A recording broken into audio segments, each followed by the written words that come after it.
പുതിയ എപ്പിസോഡിലേക്ക് ഈശോയുടെ നാമത്തിൽ സ്വാഗതം. ഈശോ മിശിഹായ്ക്ക് സ്തുതിയായിരിക്കട്ടെ.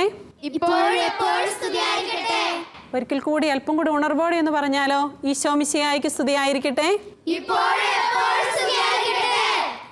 നിങ്ങളെല്ലാവരും വളരെ എനർജറ്റിക് ആണല്ലോ ഇന്നത്തെ ദിവസം. സന്തോഷമല്ലേ? തിരുവചനം ഇങ്ങനെയാ പറയുന്നത്, ദൈവത്തിൽ ആശ്രയിക്കുന്നവർ വീണ്ടും ശക്തി പ്രാപിക്കും. നേരിട്ട് പറഞ്ഞാലോ, ദൈവത്തിൽ ആശ്രയിക്കുന്നവർ വീണ്ടും ശക്തി പ്രാപിക്കും. ഒരിക്കൽ കൂടി, ദൈവത്തിൽ ആശ്രയിക്കുന്നവർ വീണ്ടും ശക്തി പ്രാപിക്കും.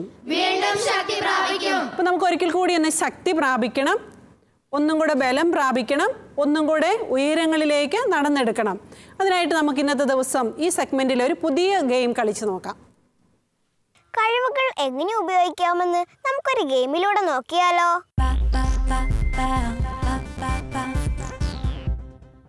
നമ്മൾക്ക് ഗെയിംസ് കളിക്കാം അല്ലേ? ഗെയിംസ് കളിക്കാനായിട്ട് 2 ഗ്രൂപ്പായിട്ടാണ് നമ്മൾ കളിക്കുന്നത്. ഗേൾസിൻ്റെ 5 പേരുള്ള ഒരു ഗ്രൂപ്പും ബോയ്സിൻ്റെ 5 പേരുള്ള ഒരു ഗ്രൂപ്പും. കടന്നു വരാം.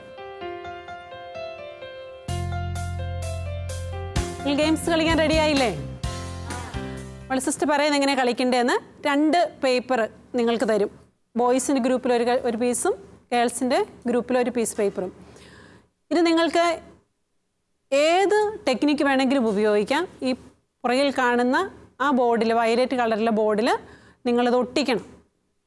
നിങ്ങൾക്ക് ഒന്നിച്ച് നിങ്ങളുടെ ഗ്രൂപ്പിൽ നിങ്ങൾ ആലോചിച്ചിട്ട് നിങ്ങൾ ചെയ്യുക. നിങ്ങൾക്ക് അനുവദനീയമായ സമയം 1 മിനിറ്റാണ്. ആ സമയത്തിനുള്ളിൽ നിങ്ങൾ ചെയ്തിരിക്കും. Okay, your time begins now.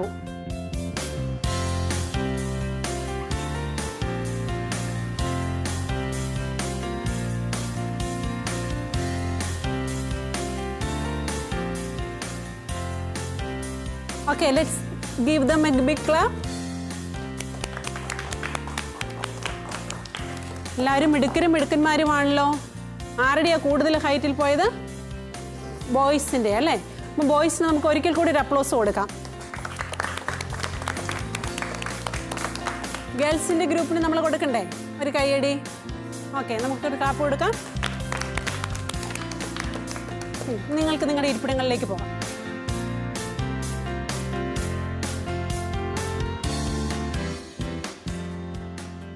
ഇങ്ങനെ ഒരു ഗെയിംസ് കളിച്ചപ്പോൾ എന്താ നിങ്ങൾക്ക് തോന്നിയത്? ബോയ്സിൻ്റെ ഗ്രൂപ്പിൽ എന്താ തോന്നിയത്? നിങ്ങളോട് ഈ കളിയുടെ കാര്യം സിസ്റ്റർ പറഞ്ഞപ്പോൾ എന്താ നിങ്ങൾക്ക് തോന്നിയത്? കളിച്ചു കഴിഞ്ഞപ്പം ഞങ്ങൾ വിചാരിച്ചില്ല ഇത്ര എത്തുമെന്ന്. ഗേൾസ് ഞങ്ങളുടെ ഹൈറ്റിൽ പൊക്കുമെന്ന് ഞങ്ങൾ വിചാരിച്ചേ. അപ്പം ഞങ്ങൾ ഇച്ചിരി കൂടുതലായിട്ടുള്ള ടെക്നിക്ക് എടുത്തു. നിങ്ങൾക്ക് ഇച്ചിരി ഉയരത്തിലേക്ക് പോകാനായിട്ട് പറ്റി. ഓക്കെ, ഗേൾസ് നിങ്ങൾക്ക് എന്താ തോന്നിയത്? ഞങ്ങൾക്ക് ഇത്ര ഉയരത്തിൽ തന്നെ പറ്റുമെന്ന് വിചാരിച്ചില്ല.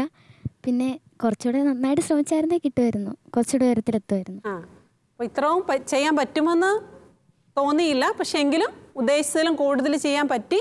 ഇനി കുറച്ചും കൂടെ പരിശ്രമിച്ചാൽ കുറച്ചും കൂടെ ഉന്നതങ്ങളിലേക്ക് പോകാൻ പറ്റുമെന്ന് തോന്നുന്നു. അപ്പം നിങ്ങളുടെ 2 ഗ്രൂപ്പിനും തോന്നിയ ഒരു ആശയം ഇതാ, കൂടുതൽ പരിശ്രമിച്ചാൽ കൂടുതൽ ഉയരങ്ങളിലേക്ക്, കൂട്ടായി യത്നിച്ചാൽ കൂടുതൽ വിജയം അല്ലേ? കൂട്ടായി യത്നിച്ചാൽ കൂടുതൽ വിജയം. നിങ്ങൾക്ക് തോന്നി ആദ്യം ചെയ്തപ്പോൾ ഗേൾസിൻ്റെ ഒപ്പമേ ഞങ്ങൾ എത്തുള്ളൂ എന്ന് ചിന്തിച്ചപ്പോൾ കുറച്ചും കൂടെ ഇത് പരിശ്രമിക്കാൻ ഒരു ആഗ്രഹം തോന്നിയപ്പോൾ പുതിയൊരു ടെക്നിക്ക് കിട്ടി. നിങ്ങൾ പുതിയ ടെക്നിക്ക് ഉപയോഗിച്ചു.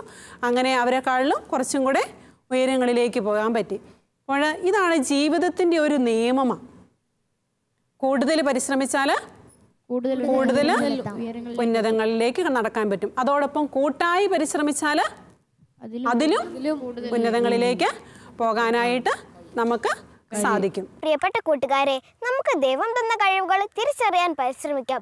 അതോടൊപ്പം മറ്റുള്ളവരെ സ്നേഹിക്കുകയും പ്രോത്സാഹിപ്പിക്കുകയും ചെയ്യാം. അപ്പോൾ നമ്മൾ ഈ കളിയിലൂടെ മനസ്സിലാക്കി പരിശ്രമിച്ചാൽ കൂടുതൽ ഉന്നതങ്ങളിലേക്ക് പോകാമെന്നുള്ളത്. അപ്പോൾ പരിശ്രമം കൊണ്ട് ജീവിതത്തിൽ ഒത്തിരിയധികം ഉന്നതയിലെത്തിയ ഒരു വ്യക്തിയാണ് തോമസ് ആൽവ എഡിസൺ. അദ്ദേഹത്തിൻ്റെ ജീവിതത്തിൻ്റെ ഏടുകളിൽ നിന്ന് നമുക്കൊരു ചെറിയ ക്ലിപ്പ് കാണാം.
അപ്പോൾ ഈ വീഡിയോയിൽ നമ്മൾ കണ്ടു തോമസ് എഡിസനെ കുറിച്ച് ടീച്ചർമാരുടെ അഭിപ്രായം എന്തായിരുന്നു?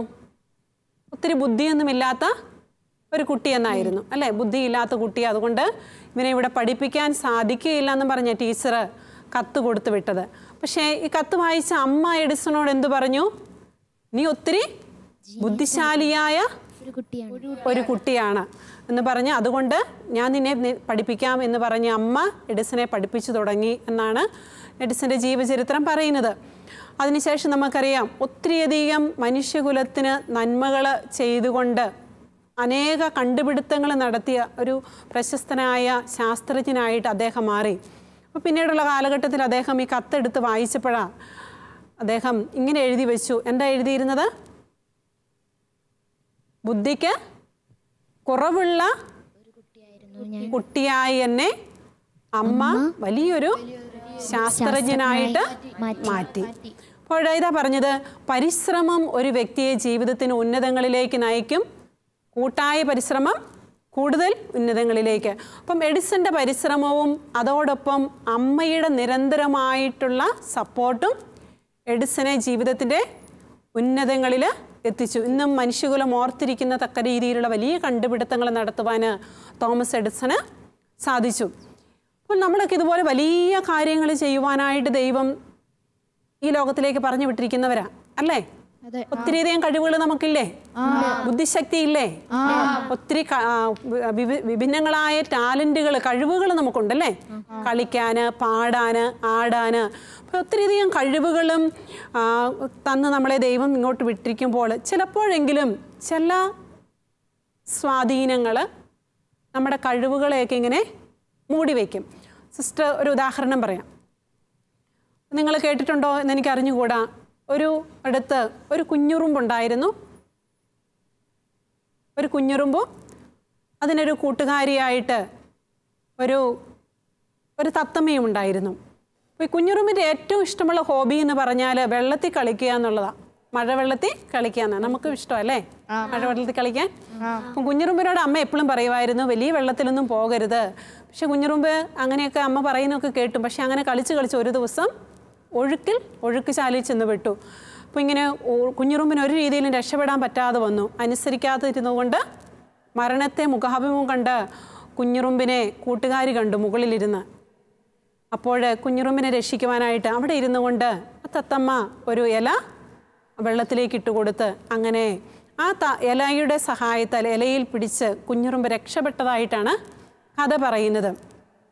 ഞാൻ എന്തിനാ ഇത് പറഞ്ഞതെന്ന് ചോദിച്ചാൽ, അനുസരണക്കേട് കുഞ്ഞുറുമ്പിൻ്റെ ജീവിതത്തെ അപകടത്തിലേക്ക് നയിച്ചു അല്ലേ?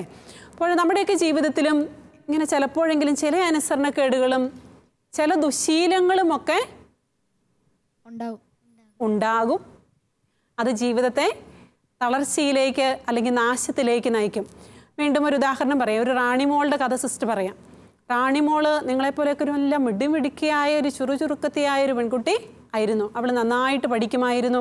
സ്കൂളിലെ 1ാം സ്ഥാനത്ത് പഠിച്ചുകൊണ്ടിരുന്ന കുട്ടി. അതുപോലെ ഡാൻസ് കളിക്കാനും പാട്ട് പാടാനും കായിക മത്സരങ്ങളിലുമൊക്കെ ഒന്നാമതായിട്ട് നിന്നിരുന്നവളാണ് റാണിമോള്. അപ്പോൾ 8ാം ക്ലാസ്സിൽ പഠിച്ചുകൊണ്ടിരുന്നപ്പോൾ റാണിമോള് ഇങ്ങനെ എല്ലാ രീതിയിലും വിജയം വരിച്ച് വന്നപ്പോഴത്തേനും ചാച്ചൻ അവൾക്കൊരു സമ്മാനം കൊടുത്തു. നിങ്ങൾ എന്ത് സമ്മാനമായിരിക്കും സാധാരണഗതി പ്രതീക്ഷിക്കുന്നത്? മൊബൈൽ ഫോൺ അല്ലേ? ടി വി അല്ലേ? അപ്പോൾ ഇത് കണ്ട് ആഗ്രഹം കണ്ട് റാണിമോളുടെ ചാച്ചൻ റാണിമോൾക്ക് ഒരു ടി വി വാങ്ങിച്ച് വീട്ടിൽ കൊടുത്തു. റാണിമോൾക്ക് ഭയങ്കര സന്തോഷമായി. അപ്പോൾ റാണിമോൾ എല്ലാ ദിവസവും കുറച്ച് സമയം ടി വി കാണുവാൻ ആരംഭിച്ചു. അപ്പം ടി വി കണ്ടുകൊണ്ടിരുന്നാൽ നമുക്ക് എന്താ തോന്നുന്നേ? പിന്നെ കാണാൻ തോന്നും. അപ്പോൾ റാണിമോൾ ഒരു സീരിയൽ കാണും, അത് കഴിയുമ്പോൾ അടുത്ത സീരിയൽ കാണും. അങ്ങനെ മണിക്കൂറുകൾ സീരിയലുകളുടെയും സിനിമകളുടെയും ലോകത്തായിപ്പോയി. ഒന്ന് കണ്ടു കഴിയുമ്പോൾ ഓർക്കും അടുത്തോടെ കണ്ടുക. അപ്പം ടി വി സീരിയലുകളുടെയൊക്കെ ലക്ഷ്യമെന്ന് പറയുന്നത് നമ്മളെ ഒരു പർട്ടിക്കുലർ സമയത്ത് ആ ടി വിയുടെ മുമ്പിൽ പിടിച്ചിരുത്തുക എന്നുള്ളൊരു ലക്ഷ്യത്തോടു കൂടി അവരത് നിർമ്മിക്കുന്നത്. അതുകൊണ്ട് തന്നെ റാണിമോൾ ഇങ്ങനെ സിനിമയും കണ്ട് ടി വിയും ഒക്കെ കണ്ട് അടുത്ത പരീക്ഷയായപ്പോഴത്തേനും റാണിമോൾ പല വിഷയങ്ങൾക്കും പരാജയപ്പെട്ടതായിട്ടാണ് റാണിമോളുടെ ജീവിതം തെളിയിച്ചത്. അപ്പം നമുക്കറിയാം ഇങ്ങനെ കാണുന്ന സിനിമകൾ സീരിയലുകളൊക്കെ എങ്ങനെയാണ് നമ്മളെ സ്വാധീനിക്കുന്നത്? ഒരു സിനിമ കണ്ടിട്ട് നിങ്ങൾ പുസ്തകം വായിക്കാൻ പോയിരുന്ന എന്തായിരിക്കും നമ്മുടെ മനസ്സിലേക്ക് വരുന്നത്? സിനിമയിലെ കഥാപാത്രങ്ങൾ മനസ്സിലേക്ക്, ഓർമ്മയിലേക്ക് വരും അല്ലേ? അതുപോലെ തന്നെ അവർ കാണിക്കുന്ന കാര്യങ്ങളൊക്കെ ചെയ്യാൻ തോന്നും. അതപ്പോൾ നാച്ചുറലി നമുക്ക് സംഭവിക്കുന്ന കാര്യങ്ങളല്ലേ? അപ്പം നിങ്ങളെ ഏറ്റവും കൂടുതൽ കണ്ടിട്ട് സ്വാധീനിച്ചിട്ടുള്ള ഒരു കഥാപാത്രത്തിന്റെ കാര്യം പറയാമോ? പുലിമുരുകനോ? പുലിമുരുകനെ കണ്ടു, പുലിമുരുകന്റെ സിനിമ കണ്ടു. അപ്പൊ അതിനെ പുലിമുരുകന്റെ ആക്ഷൻസ് ഒക്കെ നിങ്ങൾ ഒത്തിരി ജീവിതത്തിൽ അറിഞ്ഞോ അറിയാതെ പ്രയോഗിച്ച് നോക്കി. പുലിമുരുകന്റെ സ്റ്റൈല് അല്ലേ, ഹെയർ സ്റ്റൈല്, ചെരുപ്പ്, ഷർട്ട്, നിൽപ്പ്, നമുക്കിതാ ഒരു ചെറിയ കാര്യമാണെങ്കിൽ പോലും അത് നമ്മുടെ ജീവിതത്തെ ഒത്തിരി കാര്യമായിട്ട് സ്വാധീനിക്കും. നമ്മളെല്ലാവരും പുലിമുരുകന്മാരാണോ? അല്ല. അല്ല. ഈശോയ്ക്ക് ഓരോരുത്തരെ കുറിച്ചും ഓരോ പദ്ധതിയാണുള്ളത്. ദറ്റ് ഈസ് വെരി ഇൻഡിവിജ്വൽ, വ്യക്തിപരമായിട്ടുള്ളതാണ്. അപ്പോൾ നമുക്കെല്ലാവരും ഒരു ഫിലിം സ്റ്റാറിനെ അനുകരിച്ചാൽ നമ്മളെക്കുറിച്ചുള്ള പദ്ധതി നിറവേറുമോ? ഇല്ല. അപ്പോൾ ഇതാ നമ്മൾ മനസ്സിലാക്കേണ്ടത്. നമ്മൾ കാണുന്ന കാര്യങ്ങൾ നമ്മുടെ വ്യക്തി ജീവിതത്തെ പോസിറ്റീവായിട്ടും നെഗറ്റീവായിട്ടും സ്വാധീനിക്കാം. അതുപോലെ നമ്മൾ ഈ സീരിയലൊക്കെ കാണുമ്പോൾ ഇടയ്ക്ക് കുറേ കാര്യങ്ങൾ വരും അല്ലേ, പരസ്യങ്ങൾ വരില്ലേ? പരസ്യങ്ങൾ അത് കണ്ടു കഴിയുമ്പോൾ നിങ്ങൾ എന്ത് പറയും മമ്മിയോടും ഡാഡിയോടും? ഇന്ന സാധനം വേണമെന്ന് പറയും. ഇന്ന സാധനം വേണമെന്ന് പറയും. അപ്പം പരസ്യങ്ങൾ നമ്മളെ ഒത്തിരി സ്വാധീനിക്കും. പരസ്യത്തിൽ കാണുന്നത് പോലത്തെ ഡ്രസ്സ് വേണം, പരസ്യത്തിൽ കാണുന്നത് പോലത്തെ ചെരുപ്പ് വേണം. അങ്ങനെ മോഡലുകൾ കാണിക്കുന്ന കാര്യങ്ങളെല്ലാം നമ്മുടെ ജീവിതത്തിലേക്ക് നമ്മൾ നേടിയെടുക്കാനായിട്ട് ഒരു പരിശ്രമം നടത്തും. ഇങ്ങനെ ആകുമ്പോൾ നമ്മളെക്കുറിച്ച് ദൈവമായ കർത്താവ് വെച്ചിരിക്കുന്ന പദ്ധതി നമുക്ക് നിറവേറ്റാൻ പറ്റാതെ പോകും. കാരണം നമ്മൾ ആരുടെ പദ്ധതിയുടെ പിന്നാലെയാണ് പോകുന്നത്? ടി വിയിൽ കാണുന്ന മോഡലുകൾ അല്ലെങ്കിൽ ഫിലിം സ്റ്റാർസ് കാണിക്കുന്ന പ്രോഗ്രാമുകൾ, അവർ ആക്ട് ചെയ്യുന്നതനുസരിച്ച് നമ്മുടെ ജീവിതത്തെ നമ്മൾ ആക്ട് ചെയ്യുവാനായിട്ട് തുടങ്ങും. അപ്പോൾ സ്വാഭാവികമായിട്ട് ദൈവം നമുക്ക് നൽകിയിരിക്കുന്ന ബുദ്ധി നന്മ നിറച്ച് നൽകിയിരിക്കുന്നതാണ്. അപ്പോൾ നമ്മൾ ഈ ടി വിയിലൂടെ കാണുന്നത് കൊലയും ജഡികത നിറഞ്ഞ കാര്യങ്ങളുമൊക്കെ കണ്ടു കഴിയുമ്പോൾ നമ്മുടെ മനസ്സിൽ എന്ത് നിറയും? അത് തന്നെ നിറയും. എന്താണോ എന്ത് മോശമായിട്ടുള്ളത് കാണുന്നത് അത് നിറയും. അപ്പോൾ കണ്ണടച്ച് പ്രാർത്ഥിക്കാനിരിക്കുമ്പോൾ ഈ മോശമായിട്ടുള്ള കാര്യങ്ങൾ നമ്മുടെ മനസ്സിൽ വരും. പഠിക്കാനിരിക്കുമ്പോൾ മോശമായിട്ടുള്ള കാര്യങ്ങൾ നമ്മുടെ മനസ്സിൽ വരും, ഓർമ്മയിൽ നിറയും, നമുക്ക് പഠിക്കാൻ പറ്റാതെ പോകും. നമ്മൾ ആദ്യം കണ്ടു, പരിശ്രമിച്ചാൽ എവിടെ എത്തേണ്ടവരാ? നമ്മൾ ഉന്നതങ്ങളിൽ എത്തേണ്ടവരാ. അപ്പോൾ നമുക്ക് വേണ്ട രീതിയിൽ പരിശ്രമിക്കാൻ പറ്റാത്ത രീതിയിൽ നമ്മുടെ മനസ്സും ശരീരവുമെല്ലാം തിന്മകൾ കൊണ്ട് നിറയുന്ന ഒരു സാഹചര്യം ഉണ്ടാകും. റാണിമോളുടെ കാര്യം ഞാൻ പറഞ്ഞു. റാണിമോൾ നല്ല മിടുക്കിയായിരുന്നു. പക്ഷേ അവളുടെ 1 വർഷം അവൾ ടി വിയുടെ മുമ്പിൽ ഇരുന്ന് കഴിഞ്ഞപ്പോഴത്തേനും ജീവിതം തികഞ്ഞ പരാജയമായിട്ട് മാറി. ജീവിതം പരാജയമായിട്ട് മാറി. അപ്പോൾ തോമസ് എഡിസനെ പോലെ ദൈവമായ കർത്താവിന് വലിയ പദ്ധതിയുണ്ട് നമ്മളെക്കുറിച്ച്. ഒത്തിരിയധികം പുതിയ കണ്ടുപിടുത്തങ്ങൾ നടത്തുവാൻ, അല്ലെങ്കിൽ മനുഷ്യകുലത്തിന് ഒത്തിരിയധികം നന്മകൾ ചെയ്യുവാനുള്ള മക്കളാണ് നിങ്ങൾ. കുഞ്ഞുമക്കളിലൂടെ ഈശോ ഒത്തിരി കാര്യങ്ങൾ ചെയ്യാൻ ആഗ്രഹിക്കുന്നുണ്ട്. അതുകൊണ്ട് നമ്മൾ കാണുന്നത് നല്ലത് കാണണം, നല്ലത് കേൾക്കണം. അതുപോലെ തന്നെ ഇപ്പം നമുക്കൊരു സാധനം കയ്യിലില്ലേ എപ്പോഴും ഉപയോഗിക്കാൻ? മൊബൈൽ ഫോണുകൾ ഇല്ലേ? മൊബൈൽ ഫോണിലൂടെ ചാറ്റിങ്, ചീറ്റിങ് അല്ലേ, ഫ്രണ്ട്ഷിപ്പ്, അങ്ങനെ. അപ്പം നമ്മൾ ഒത്തിരി കാര്യങ്ങൾ അതിലൂടെ നമ്മൾ ചിലപ്പോൾ ഒന്ന് സംസാരിക്കും, 2 സംസാരിക്കും. അങ്ങനെയായപ്പോൾ നമ്മൾ തെറ്റായ ബന്ധങ്ങളിലേക്കൊക്കെ കടന്നു പോകും. കൊച്ചുകുട്ടികളാണെങ്കിൽ പോലും തെറ്റായ പ്രേമബന്ധങ്ങളിലേക്കൊക്കെ പോകാനായിട്ടുള്ള സാധ്യതകളുണ്ട്. അപ്പോൾ അങ്ങനെ ഒരു ബന്ധത്തിലേക്ക് കടന്നു വന്നു കഴിയുമ്പോൾ വീണ്ടും നമ്മളെ അത് എവിടെ ബാധിക്കും? എന്തിനെ ബാധിക്കും? പഠനത്തെ ബാധിക്കും. നമ്മൾ ആരെക്കുറിച്ച് ചിന്തിച്ചുകൊണ്ടിരിക്കും? ആ വ്യക്തിയെക്കുറിച്ച് ചിന്തിച്ചുകൊണ്ടിരിക്കും. പഠിക്കുവാനുള്ള സമയം നമ്മൾ ചാറ്റ് ചെയ്യുവാനും സംസാരിക്കുവാനും ഒക്കെ നമ്മൾ ഉപയോഗിച്ച് വീണ്ടും നമ്മുടെ ജീവിതം പരാജയത്തിലേക്ക് പോകും. അപ്പോൾ നമുക്ക് പരിശ്രമമാണ് ജീവിതത്തിൻ്റെ വിജയ രഹസ്യം. അപ്പോൾ നല്ല കാര്യങ്ങൾ നമുക്ക് തിരഞ്ഞെടുക്കാൻ പറ്റണം, നന്നായി പരിശ്രമിക്കാൻ പറ്റണം, അങ്ങനെ വിജയത്തിലെത്തുവാനായിട്ട് സാധിക്കണം. ഇപ്പോൾ ലോകം നമുക്ക് നൽകുന്ന കാര്യങ്ങൾ ഇഷ്ടമാണ്. ഒന്നും നമ്മൾ ഒരു പരിശ്രമവും നടത്തണ്ട, ടി വിയുടെ മുമ്പിൽ അങ്ങ് ഇരുന്ന് കൊടുത്താൽ മതി അല്ലേ? നമ്മുടെ മനസ്സാഗ്രഹിക്കുന്നത് അതാ. പക്ഷേ നമ്മൾ ഓർക്കണം, ഞാൻ വിജയത്തിലേക്ക് നയിക്കുവാനുള്ള ഒരു ജീവിതമാണ്. അങ്ങനെയല്ല, നമ്മൾ ആദ്യം ഒരു വചനം പറഞ്ഞല്ലോ. എന്ത് വചനമാണ് പറഞ്ഞത്? ദൈവത്തിൽ ആശ്രയിക്കുന്നവർ വീണ്ടും ശക്തി പ്രാപിക്കും. അപ്പം ഇന്ന് വരെ നമുക്ക് എവിടെയെങ്കിലുമൊക്കെ ശക്തി കുറഞ്ഞു പോയിട്ടുണ്ടെങ്കിൽ, അല്ലെങ്കിൽ ടി വി ഒക്കെ കണ്ട് ഇങ്ങനെ മനസ്സിലൊക്കെ അശുദ്ധിയൊക്കെ നിറഞ്ഞിട്ടുണ്ടെങ്കിൽ, പഠിക്കാൻ പറ്റാത്തൊരു സാഹചര്യമുണ്ടെങ്കിൽ, ദൈവത്തിൽ നമ്മൾ കൂടുതൽ ആശ്രയിച്ച് കൂടുതൽ ശക്തി പ്രാപിക്കണം, കൂടുതൽ ബലമുള്ളവരാകണം, വലിയ കാര്യങ്ങൾ ചെയ്യുവാൻ ദൈവമായ കർത്താവ് നമ്മളെ ഉപയോഗിക്കും. ശക്തി പ്രാപിക്കണ്ടേ? വീണ്ടും ശക്തി പ്രാപിക്കണ്ടേ? പ്രിയ കൂട്ടുകാരെ, നമുക്ക് ദൈവം തന്ന കഴിവുകൾ ഓർത്ത് ദൈവത്തെ ഒന്നിച്ച് പാടി സ്തുതിക്കാം.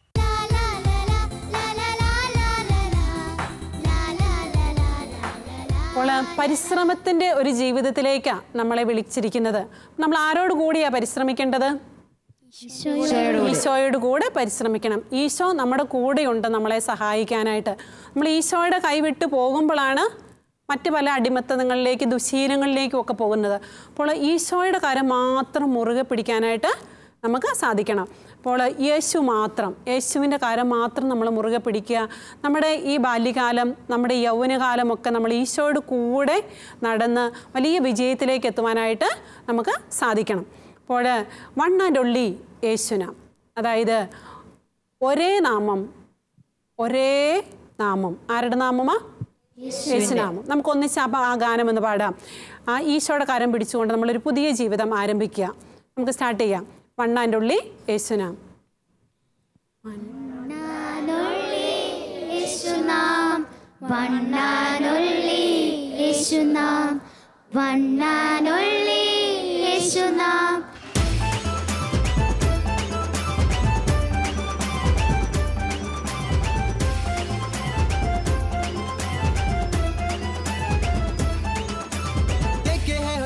सारी दुनिया में तेरे जैसा ना मिला कोई इस जहां में।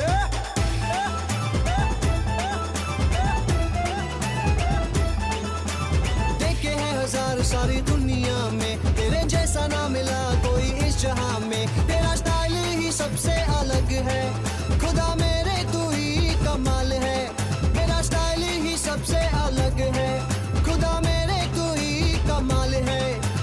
पापों से बचाता, श्रापों से छुड़ाता, करता है बड़े बड़े काम। वन एंड ओनली यीशु नाम। वन एंड ओनली यीशु नाम। वन एंड ओनली यीशु नाम। वन एंड ओनली यीशु नाम। वन एंड ओनली यीशु नाम। वन एंड ओनली यीशु नाम। वन एंड ओनली यीशु नाम। वन एंड ओनली यीशु नाम। वन एंड ओनली यीशु नाम।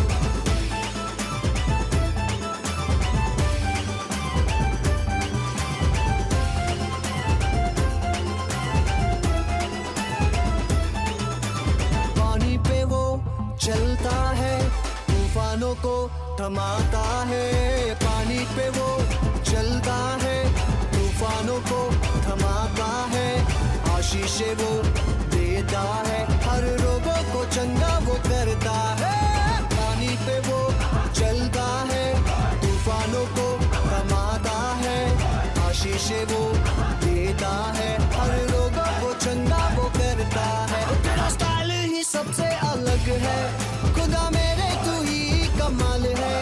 तेरा स्टाइल ही सबसे अलग है खुदा मेरे, तू ही कमाल है। पापों से बचाता, श्रापों से छुड़ाता, करता है बड़े बड़े काम। वन एंड ओनली यीशु नाम। वन एंड ओनली यीशु नाम। वन एंड ओनली यीशु नाम। वन एंड ओनली यीशु नाम। वन एंड ओनली यीशु नाम। वन एंड ओनली यीशु नाम। वन एंड ओनली यीशु नाम। वन एंड ओनली यीशु नाम। वन एंड ओनली यीशु नाम। वन एंड ओनली यीशु नाम। वो वक्त शुरू हो चुका है, देखो हर घुटना टिक रहा है और हर जुबान ये कह रही है कि यीशु ही प्रभु है।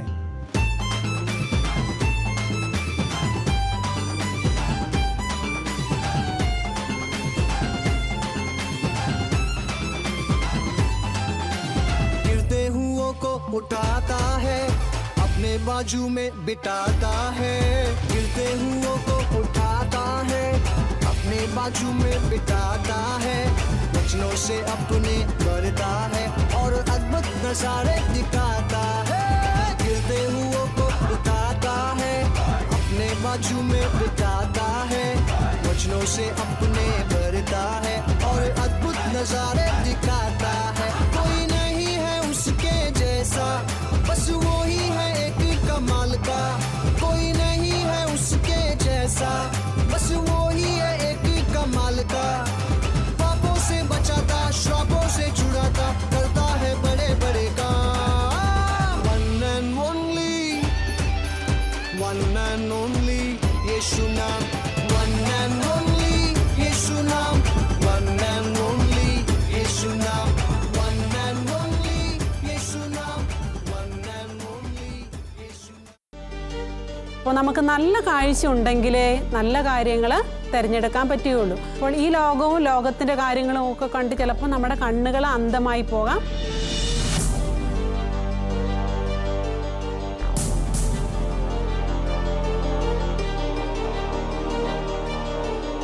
അപ്പം ജീവിതത്തിൻ്റെ ആത്യന്തിക ലക്ഷ്യമെന്ന് പറയുന്നത് ഒരു വിശുദ്ധനാവുക, ഒരു വിശുദ്ധയാവുക, വിശുദ്ധയും വിശുദ്ധനുമായി സ്വർഗത്തിൽ എത്തിച്ചേരുക എന്നുള്ളതാണ്.